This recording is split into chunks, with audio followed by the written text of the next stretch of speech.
Maranatha. ಇಂದು 2 August 2026. ಎಲ್ಲರಿಗೂ ಭಾನುವಾರದ ಶುಭಾಶಯಗಳು. ಕ್ರಿಸ್ತನು ನಮಗೋಸ್ಕರ ತನ್ನ ಪ್ರಾಣವನ್ನು ಕೊಟ್ಟದರಲ್ಲಿಯೇ ಪ್ರೀತಿ ಇಂಥದೆಂದು ನಮಗೆ ತಿಳಿದು ಬಂದದೆ. ನಾವು ಸಹ ಸಹೋದರರಿಗೋಸ್ಕರ ನಮ್ಮ ಪ್ರಾಣಗಳನ್ನು ಕೊಡುವ ಹಂಗಿನಲ್ಲಿದ್ದೇವೆ. ಪ್ರಿಯರಾದ ಮಕ್ಕಳೇ, ನಾವು ಬರೀ ಮಾತಿನಿಂದಾಗಲಿ ಬಾಯೋಪಚಾರದಿಂದಾಗಲಿ ಪ್ರೀತಿಸುವವರಾಗಿರಬಾರದು. ನಿಮ್ಮ ಪ್ರೀತಿಯು ಕೃತ್ಯದಲ್ಲಿಯೂ ಸತ್ಯದಲ್ಲಿಯೂ ತೋರಬೇಕು. 1 ಯೋಹಾನ 3ನೇ ಅಧ್ಯಾಯ 16 ಮತ್ತು 18ನೇ ವಾಕ್ಯ. ಯಥಾರ್ಥವಾದ ಪ್ರೀತಿಯು ಕ್ರೈಸ್ತತ್ವದ ಮುಂಗುರುತಾಗಿದೆ. ಯೋಹಾನನು ಬರೆದ ಸುವಾರ್ತೆ 10ನೇ ಅಧ್ಯಾಯದ 11ನೇ ವಾಕ್ಯದಲ್ಲಿ ಯೇಸು ಹೇಳಿರುವಂಥದ್ದು, ನಾನೇ ಒಳ್ಳೆ ಕುರುಬನು. ಒಳ್ಳೆ ಕುರುಬನು ತನ್ನ ಕುರಿಗಳಿಗೋಸ್ಕರ ತನ್ನ ಪ್ರಾಣವನ್ನು ಕೊಡುತ್ತಾನೆ. ಇದೇ ಅಧ್ಯಾಯದ 18ನೇ ವಾಕ್ಯದಲ್ಲಿ ಯೇಸು ಹೇಳಿರುವಂಥದ್ದು, ನನ್ನ ಪ್ರಾಣವನ್ನು ಯಾರು ನನ್ನಿಂದ ತೆಗೆಯರು, ನನ್ನಷ್ಟಕ್ಕೆ ನಾನೇ ಅದನ್ನು ಕೊಡುತ್ತೇನೆ. ಅದನ್ನು ಕೊಡುವುದಕ್ಕೆ ನನಗೆ ಅಧಿಕಾರ ಉಂಟು. ಯೋಹಾನನು ಬರೆದ ಸುವಾರ್ತೆ 15ನೇ ಅಧ್ಯಾಯದ 13ನೇ ವಾಕ್ಯದಲ್ಲಿ ಯೇಸು ಹೇಳಿರುವಂಥದ್ದು, ಪ್ರಾಣವನ್ನೇ ಸ್ನೇಹಿತರಿಗೋಸ್ಕರ ಕೊಡುವ ಪ್ರೀತಿಗಿಂತ ಹೆಚ್ಚಿನ ಪ್ರೀತಿಯು ಯಾವುದೂ ಇಲ್ಲ. ಯೇಸು ಕ್ರಿಸ್ತನ ಶಿಲುಬೆಯ ಮೇಲಿನ ಪ್ರಾಯಶ್ಚಿತ್ತ ಮರಣವು ನಿಸ್ವಾರ್ಥ ಪ್ರೀತಿಯ ಅತ್ಯುನ್ನತ ಉದಾಹರಣೆಯಾಗಿದೆ.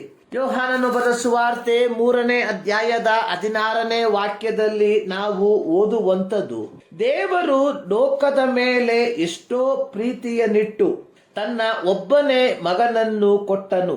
ಆತನನ್ನು ನಂಬುವ ಒಬ್ಬನಾದರೂ ನಾಶವಾಗದೆ ಎಲ್ಲರೂ ನಿತ್ಯ ಜೀವವನ್ನು ಪಡೆಯಬೇಕೆಂದು ಆತನನ್ನು ಕೊಟ್ಟನು. ತಂದೆಯಾದ ದೇವರು ದುಷ್ಟತನದಿಂದ ಪತನಗೊಂಡಿದ್ದ ಪಾಪಪೂರ್ಣವಾದ ಲೋಕವನ್ನು, ಅಂದರೆ ಮನುಷ್ಯರನ್ನು ಪ್ರೀತಿಸಿ ಅವರನ್ನು ಅವರ ದುಷ್ಟತನದಿಂದ ಪಾಪದಿಂದ ಬಿಡುಗಡೆಗೊಳಿಸುವುದಕ್ಕಾಗಿ ತನ್ನ ಒಬ್ಬನೇ ಮಗನನ್ನು ಈ ಲೋಕಕ್ಕೆ ಕಳುಹಿಸಿಕೊಟ್ಟು ಆತನ ಶಿಲುಬೆಯ ಪ್ರಾಯಶ್ಚಿತ್ತ ಮರಣದಿಂದ ಪ್ರತಿ ಮಾನವರ, ಅಂದರೆ ಯೇಸುವನ್ನೇ ಕರ್ತನೆಂದು ಬಾಯಿಂದ ಅರಿಕೆ ಮಾಡಿ ಹೃದಯದಿಂದ ನಂಬುವವರಿಗೆ ನಿತ್ಯ ಜೀವವನ್ನು ದಯಪಾಲಿಸಿದನು. ಇದು ತಂದೆಯಾದ ದೇವರು ಲೋಕಕ್ಕೆ ಕಳುಹಿಸಿದ ನಿಯೋಗವಾಗಿತ್ತು. ತಂದೆಯಾದ ದೇವರು ಯೇಸು ಕ್ರಿಸ್ತನನ್ನು ಈ ಲೋಕಕ್ಕೆ ಕಳುಹಿಸಿದ್ದು ಮನುಕುಲದ ಮೇಲಿದ್ದ ಸಹಾನುಭೂತಿಯ ಫಲವಾಗಿ ಅಥವಾ ಅನುಕಂಪದ ಫಲವಾಗಿ. ಅನುಕಂಪವಿಲ್ಲದೆ ಈ ಭೂಮಿಯಲ್ಲಿ ದೇವರ ನಿಯೋಗವನ್ನು ಪೂರೈಸುವುದು ಅಸಾಧ್ಯ. ಯೋಹಾನನು ಪತ್ರಿಕೆಯ ಬರವಣಿಗೆಯ ಮೂಲಕ ತನ್ನ ಓದುಗರಿಗೆ ಪ್ರಬೋಧಿಸುವಂಥದ್ದು, ನಾವು ಸಹ ಸಹೋದರರಿಗೋಸ್ಕರ ನಮ್ಮ ಪ್ರಾಣವನ್ನು ಕೊಡುವ ಹಂಗಿನಲ್ಲಿದ್ದೇವೆ. ಯಾಕೋಬನು ತನ್ನ ಪತ್ರಿಕೆಯನ್ನು ಬರೆದಿರುವಾಗ ಅಲ್ಲಿ ಬರೆದಿರುವಂಥದ್ದು, ಒಬ್ಬ ಸಹೋದರನಿಗೆ ಇಲ್ಲವೇ ಸಹೋದರಿಯರಿಗೆ ಬಟ್ಟೆಯು ಆ ದಿನದ ಆಹಾರವು ಇಲ್ಲದೆ ಇರುವಾಗ ನಿಮ್ಮಲ್ಲಿ ಒಬ್ಬನು ಅವರಿಗೆ ದೇಹಕ್ಕೆ ಬೇಕಾದದನ್ನು ಕೊಡದೆ ಸಮಾಧಾನದಿಂದ ಹೋಗಿರಿ, ಬೆಂಕಿ ಕಾಯಿಸಿಕೊಳ್ಳಿ, ಹೊಟ್ಟೆ ತುಂಬಿಸಿಕೊಳ್ಳಿ ಎಂದು ಬರಿ ಮಾತು ಹೇಳಿದರೆ ಪ್ರಯೋಜನವೇನು? ಯಾಕೋಬ 2:16. ಆದಿಮ ಕ್ರೈಸ್ತ ಸಭೆಯ ಕಾಲದಲ್ಲಿ ಅಥವಾ ಅಪೊಸ್ತಲರ ಕಾಲದಲ್ಲಿ ತೀವ್ರವಾದ ಬರವು ಉಂಟಾದಾಗ ಆಸ್ಯ ಸೀಮೆಯ ಇತರೆ ಭಾಗಗಳಲ್ಲಿ ವಾಸವಾಗಿದ್ದ ಯಹೂದ್ಯರೇತರ ಕ್ರೈಸ್ತರು ಯೆರೂಸಲೇಮಿನಲ್ಲಿ ವಾಸಿಸುತ್ತಿದ್ದ ಕ್ರೈಸ್ತರಾದ ತಮ್ಮ ಸಹೋದರರಿಗೆ ಆರ್ಥಿಕವಾದ ಸಹಾಯವನ್ನು ಮಾಡುವವರಾದರು. ಪೌಲನು ರೋಮಾಪುರದಲ್ಲಿರುವ ದೇವಜನರಿಗೆ ಇದರ ಕುರಿತಾಗಿ ಹೇಳಿರುವಂಥದ್ದು, ಯೆರೂಸಲೇಮಿನಲ್ಲಿರುವ ದೇವಜನರಿಗೆ ಸ್ವಲ್ಪ ಹಣದ ಸಹಾಯವನ್ನು ಮಾಡಬೇಕೆಂಬುದಾಗಿ ಮೆಕದೋನಿಯ ಅಖಾಯ ಸೀಮೆಗಳವರು ಇಷ್ಟಪಟ್ಟಿದ್ದಾರೆ. ಇದನ್ನು ಮಾಡುವುದಕ್ಕೆ ಇವರು ಇಷ್ಟಪಟ್ಟದ್ದಲ್ಲದೆ ಇವರು ಹಂಗಿನವರಾಗಿದ್ದಾರೆ.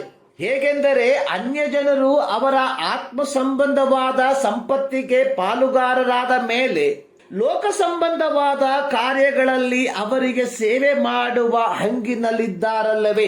ರೋಮಾಪತ್ರಿಕೆ 15ನೇ ಅಧ್ಯಾಯದ 26-27 ವಾಕ್ಯ. ಕ್ರೈಸ್ತರಾದ ನಾವುಗಳು ನಮ್ಮಲ್ಲಿ ಪ್ರೀತಿ ಉಂಟೆಂಬುದನ್ನು ಹೇಳಿಕೊಳ್ಳುವುದರಿಂದ ಏನು ಪ್ರಯೋಜನವಿಲ್ಲ. ಬದಲಿಗೆ ಅದನ್ನು ಕಾರ್ಯರೂಪದಲ್ಲಿ ತೋರಿಸುವವರಾಗಿರಬೇಕು. ತಂದೆಯಾದ ದೇವರು ಲೋಕವನ್ನು ಪ್ರೀತಿಸಿದ್ದು ಕೇವಲ ಸೈದ್ಧಾಂತಿಕ ದೃಷ್ಟಿಕೋನದಲ್ಲಿ ಮಾತ್ರವಲ್ಲ, ಬದಲಿಗೆ ಯೇಸು ಕ್ರಿಸ್ತನನ್ನು ಲೋಕಕ್ಕೆ ಕಳುಹಿಸುವುದರ ಮೂಲಕ ಅದನ್ನು ಪ್ರಾಯೋಗಿಕವಾಗಿ ಅನುಷ್ಠಾನಕ್ಕೆ ತಂದನು. 21ನೇ ಶತಮಾನದಲ್ಲಿ ಜೀವಿಸುತ್ತಿರುವ ಕ್ರೈಸ್ತರಾದ ನಾವುಗಳು ನಿಯೋಗವನ್ನು ಅಥವಾ ದೌತ್ಯವನ್ನು ಕೇವಲ ಪ್ರಸಂಗಕ್ಕೆ ಮಾತ್ರ ಸೀಮಿತಗೊಳಿಸದೆ, ಯೇಸು ಜನರನ್ನು ನೋಡಿ ಕನಿಕರಪಟ್ಟಂತೆ ನಾವುಗಳು ನಮ್ಮ ಸಹ ಸಹೋದರರು ಅಗತ್ಯತೆಯಲ್ಲಿ ಇರುವಾಗ ಅವರೊಂದಿಗೆ ವೇದ ಪಾಂಡಿತ್ಯದ ಕುರಿತಾಗಿ ಮಾತನಾಡದೆ ಸಹಾಯದ ಹಸ್ತವನ್ನು ಚಾಚುವುದರ ಮೂಲಕ ದೇವರು ಕೊಟ್ಟ ನಿಯೋಗವನ್ನು ಪೂರ್ತಿಗೊಳಿಸುವವರಾಗಿರುವ ಈ ಮುಂಜಾನೆಯಲ್ಲಿ ಸರ್ವಶಕ್ತನಾದ ದೇವರು ಈ ಅಧ್ಯಯನದ ಮೂಲಕ ನಿಮ್ಮನ್ನು ಆಶೀರ್ವದಿಸಲಿ.